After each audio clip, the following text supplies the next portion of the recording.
Hi everyone, it's Tara Bianca with Belate Transformative Therapy, and today I want to show you various ways in which to strike and use your tuning forks, both weighted and unweighted.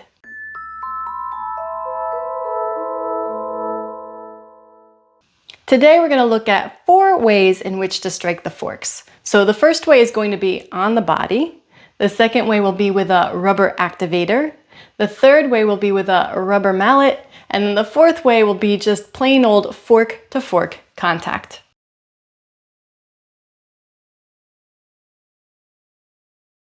First, we're going to look at striking the tuning forks on the body. So the benefit of being able to strike them on your body in order to activate them and make a sound or a vibration is that your body comes with you, right? It's very portable, it's always available. But the deficit is that when you strike in the same spot multiple times, it can get very irritating. But let's take a quick look at the common locations in which we strike the fork on the body. So location number 1 is usually the inside of the wrist. So here I have my Auto 128, so this is a weighted tuning fork, right? It has the weights on it. And I would normally just take it and just hit right in the carpal area of my wrist. And that definitely activates it. I don't know if you can hear on the mic. I can definitely feel that vibration. But I can tell you just from a single hit, my wrist is already annoyed. I really don't like that sensation. The place that I prefer to hit on my body, which can take more hits more regularly without getting as irritated, is right kind of at the top of the knee. So right where the sort of quad tendons start to come towards the kneecap, towards the patella. And with a bent knee, I always strike so that the skin is nice and firm and it gives me a nice solid foundation to strike into. So that looks a little something like this. And maybe you can hear that activates it a little stronger because this area is not as sensitive, so I can hit harder. And I can definitely feel that vibration. And then you can do the same with the unweighted fork. Let me give you an example so you can hear it and see it. So here I have an unweighted fork. You can tell it's unweighted because it doesn't have weights on it. And so I can hit this on my wrist, strike it on my wrist, but the sound is going to be very dim, right? I'm not going to get the most bright sound, but I'll be able to hear it close to my body. Well, you probably can hear that on the mic pretty easily.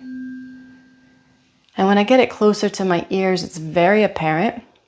So the nice thing about hitting the forks on the body, the unweighted forks on the body, is that it keeps the sound a little bit more intimate, a little bit more private. It doesn't necessarily fill the whole room, so it's not as disruptive to other people if you have other people around. And then you can do the same with the kneecap. So right on the top of the knee in the quad tendon, right? And so that's pretty audible, I think. So you have those options. And like I said, if you're just working with yourself, an impromptu session, an improvised session, and you don't have any tools around and there's no soft surfaces around, you can easily strike a few times on your body and get a little bit of a little sound bath, a little sound therapy for yourself. But if you're going to be working with clients, or you're going to be doing a longer session on yourself or more frequent sessions on yourself, know that striking the fork on your actual body can get irritating after a while.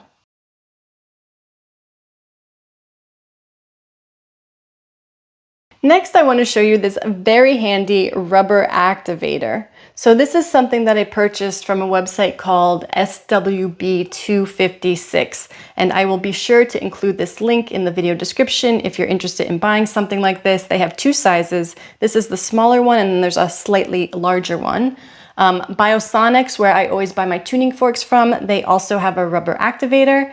And if you don't want to purchase one of these and you happen to have a hockey puck at home, this is a little softer than a hockey puck, but it's very hockey puck-like. And I think a hockey puck could overwhelmingly get the job done if you didn't have anything else. So I really love this activator because it's very stable on a hard surface. It doesn't slip or slide.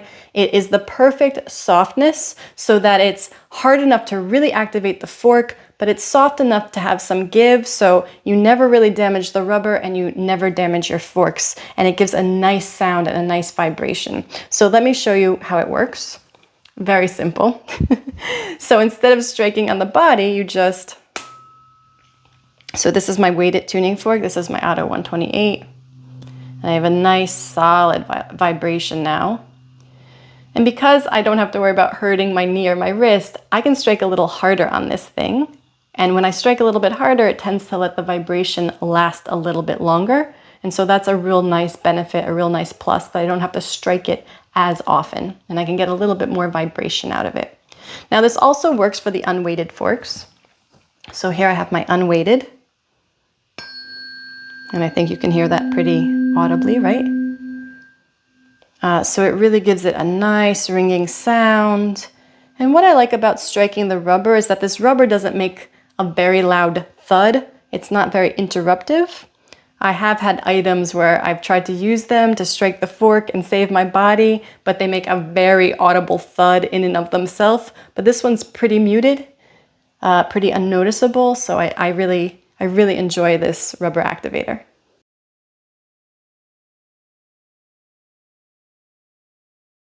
Next up, we have our rubber mallet. So this is, you could get this from any music store or percussion store, right? This is something I use on my Rav drum, my metal drum. You could get a lot of different varieties of mallets from some kind of percussion center in a music store. So this is just a little rubber mallet. And so we can use this to activate the fork. And this also gives a really solid vibration. It activates the fork really well.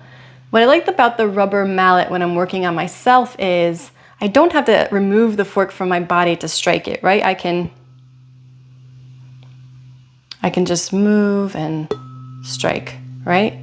And so I kind of like that I can keep this continuity with the body as opposed to feeling that vibration, then having to break contact and having to strike again and having to reconnect. I like the continuity of using the mallet because I don't have to remove the fork from the body. Now, if you're working on clients and not working on yourself, just know that this can create a little bit of a jolt. So you might want to practice on another practitioner first so that you can get direct feedback from them about what feels better, to remove the fork and have that breaking contact, or to have this little bit of jolt but not lose contact, right? So there's a trade-off for each of those options. The other potential deficit of this mallet is that it's a pretty small head and you've got pretty small weights here. They're about the same size. And so you got to make sure your aim is spot on, right? You can't look away and you can't get distracted because it's very easy to miss and then you have this horrible sound, right? So you want to make sure that your aim is spot on every time. Okay, and then aim is even more important when we're talking about the unweighted fork because now we have an even thinner surface that we have to nail every time, right? So here we go. But you can hear it gives it a really beautiful activation, a really nice clear sound. Really lovely, actually. So I only recently started playing with the mallet and I found that I really sort of like it. It's really applicable for specific applications, but like I said, you have to be a little diligent about your aim. And I haven't played with it enough on other people to know if that strike, that little jostling, is disruptive to the session or not.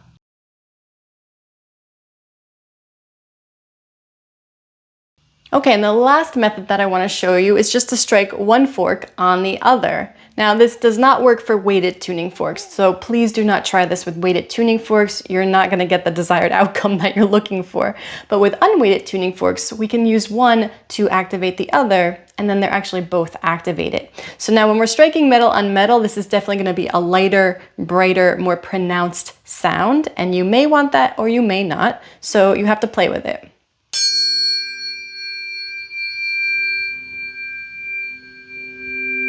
I don't want to spike the mic, but I want you to be able to hear it. Right? And so when you strike one onto the other, you get this nice pronounced sound, and the vibration lasts a really long time. The sound lasts a really long time. And it makes quite a lovely quite a lovely frequency. So here I have my C256 and my G385. So we're working with this fifth interval here.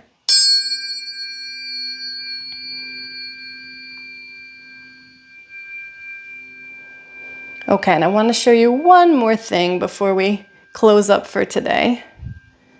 And so maybe some of you will think this is a little gimmicky, but if you're performing a lot of sound baths for other people and you're doing a lot of sound work, it's just a handy tool. It's kind of creative.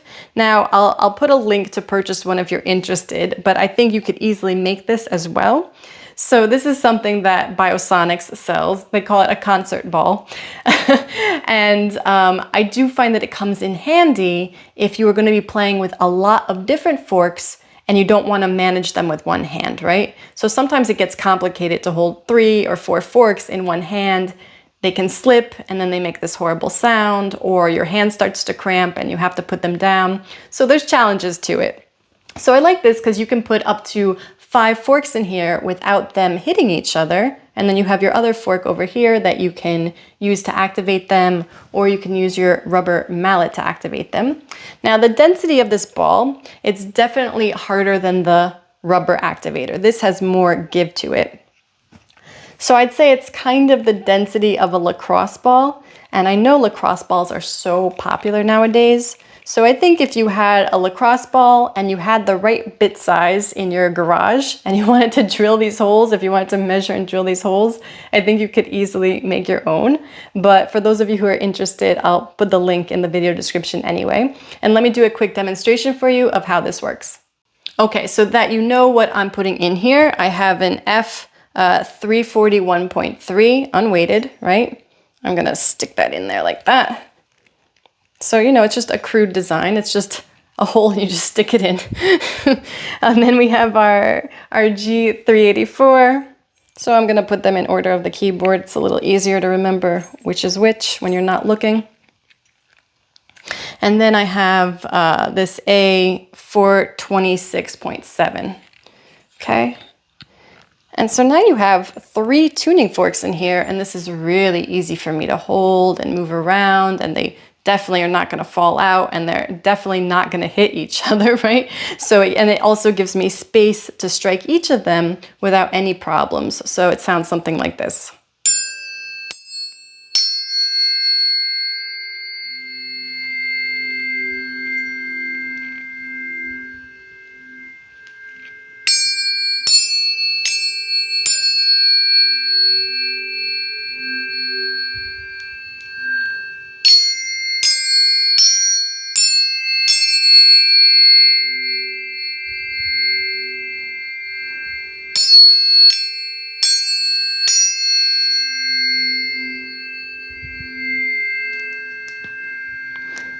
So pretty nice. I mean, just for your own personal sound bath, it's really nice to have all these different frequencies and all these different overtones and to experience those.